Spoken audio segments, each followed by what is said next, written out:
Akkam jirtu kabajamoota fi jaalatamtoota hordoftoota biiftuu Oroo bakkuma jirtanitti nageenyi keenya kan kabajaatiif kan jaalalaa isin haa ga'u isin hin jenne ta'an suuraan oduu sa'a kana qabannee dhiyaannee jirra.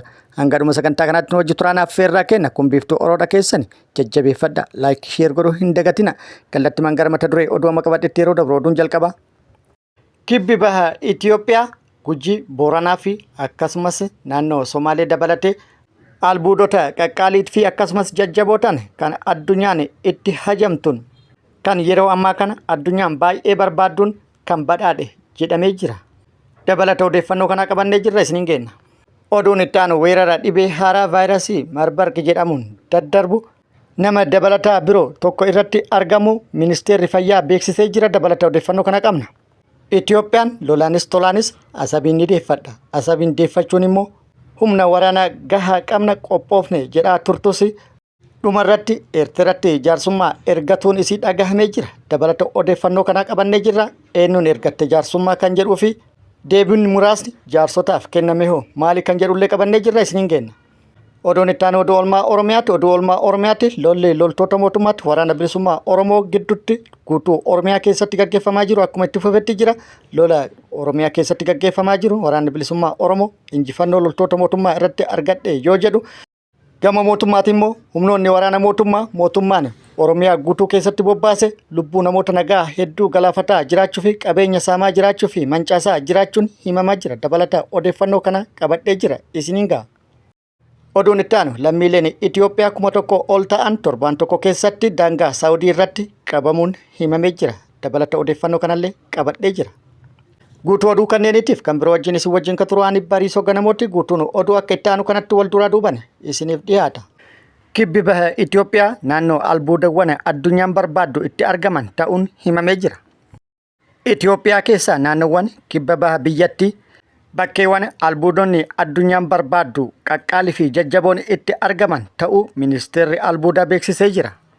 Ministeerichi kana kan beeksise wayita gabaasa hojii kurmaana tokkoffaa kan bara 2018 mana maree bakka bu'oota uummataa koree dhaabbii dhimmoota industirii fi albuudaa fi dhiyeessee irratti ta'us himamee jira.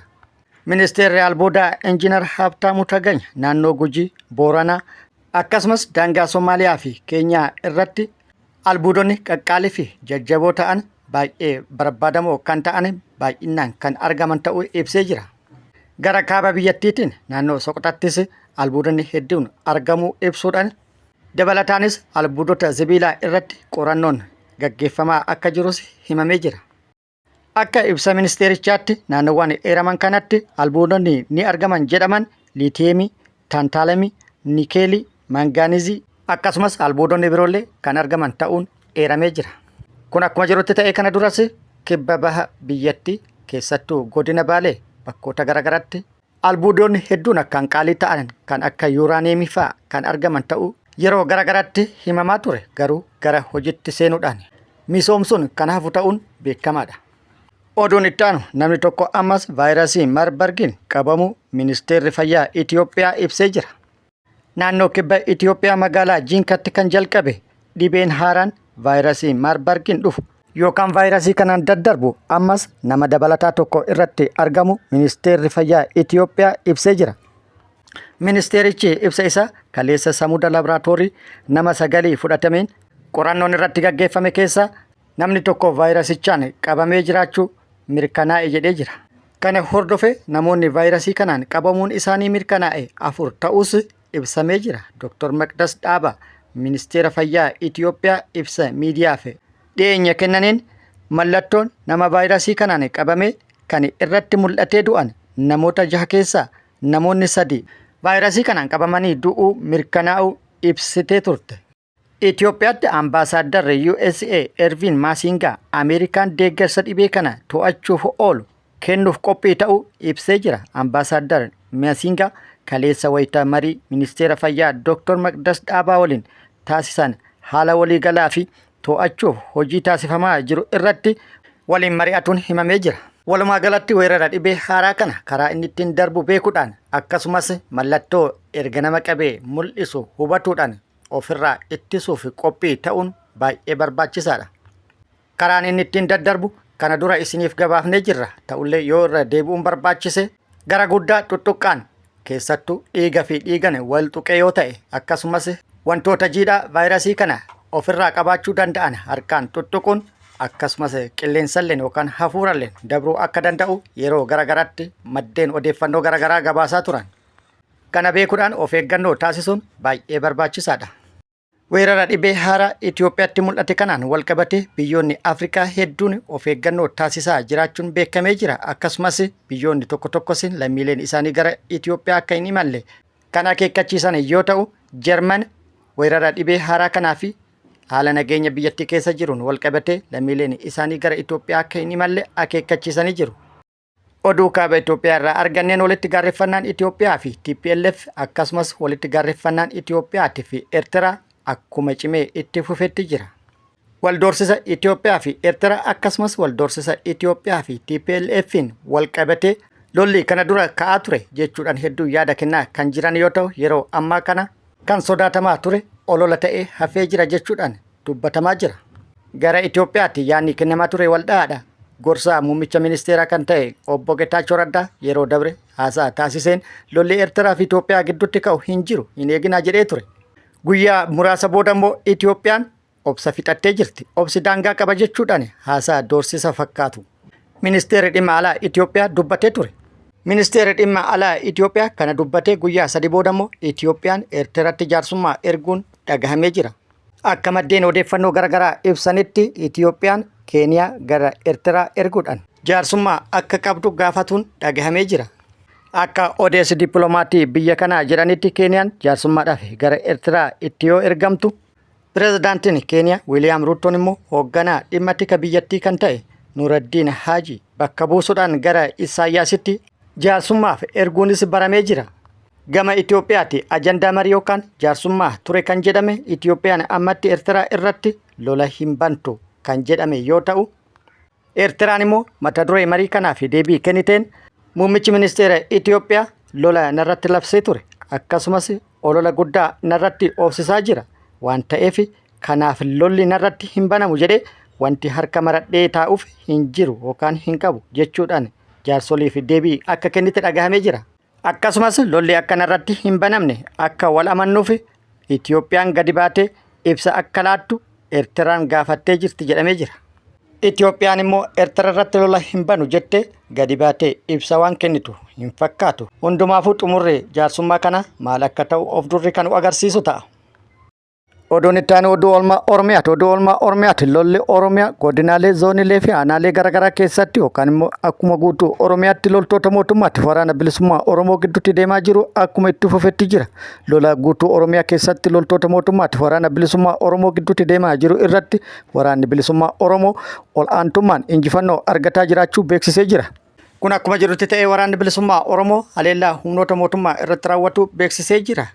Waraanni bilisummaa Oromoo zoonii lixa Oromiyaa Qeellam Wallaggaa aanaa Hawaa Galaane ganda Haroo Machaaraa jedhamutti guyyaa kaleessaa jechuun sadaasa 18/2025 haleellaa humnoota mootummaa irratti raawwateen miidhaa dhaqqabsiisuu odeeffannoon gama sirraa nu geette ibsitee jirti.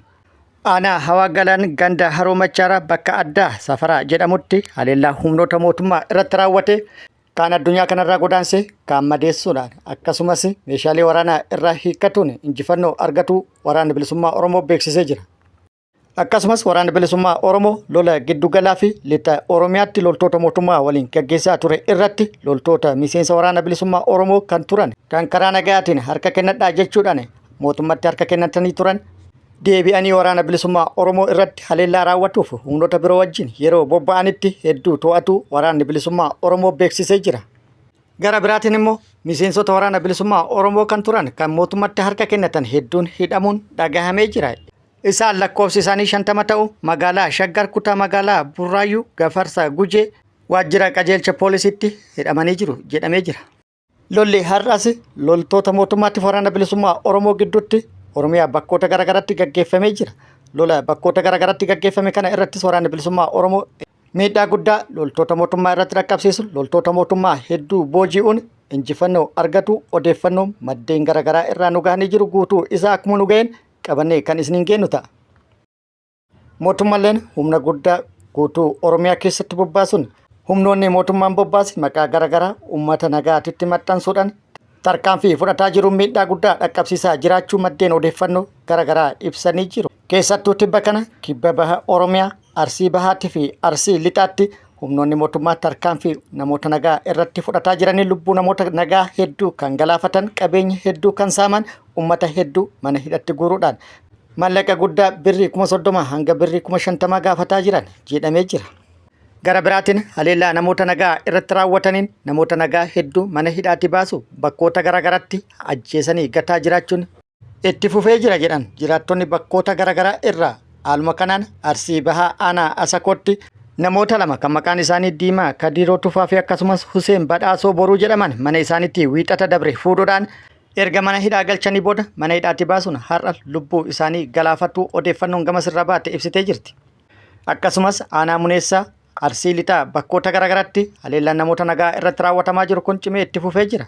Gara biraatiin immoo aanota garaagaraa keessatti maqaa waraana bilisummaa Oromoo deeggartan jedhuun badii tokko malee nama mana hidhatti guuruudhaan madda galii taasifataa jiraachuunis himamee jira. Keessattuu naannawa magaalaa Asallaatii fi akkasumas gandoota aanaalee naannawa kana jiran keessatti hidhaan hammaataa jiraachuun himamee jira.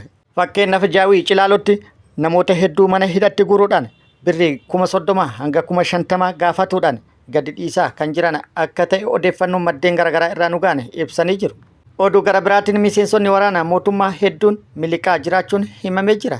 Miseensonni waraana mootummaa hedduun haala argatanii fi carraa argatanitti fayyadamuun meeshaa waraana mootummaa darbuudhaan uffata jijjiiratuun hedduun isaanii miliqaa jiraatuun kan himame yoo ta'u, hedduun gara waraana bilisummaa Oromoo dhufuudhaan harka kennataa jiru jedhamee jira. Keessattuu kibba Oromiyaatti humnoonni waraana mootummaa hedduun gara mooraa waraana bilisummaa Oromoo dhufaa jiraachuun himamee jira.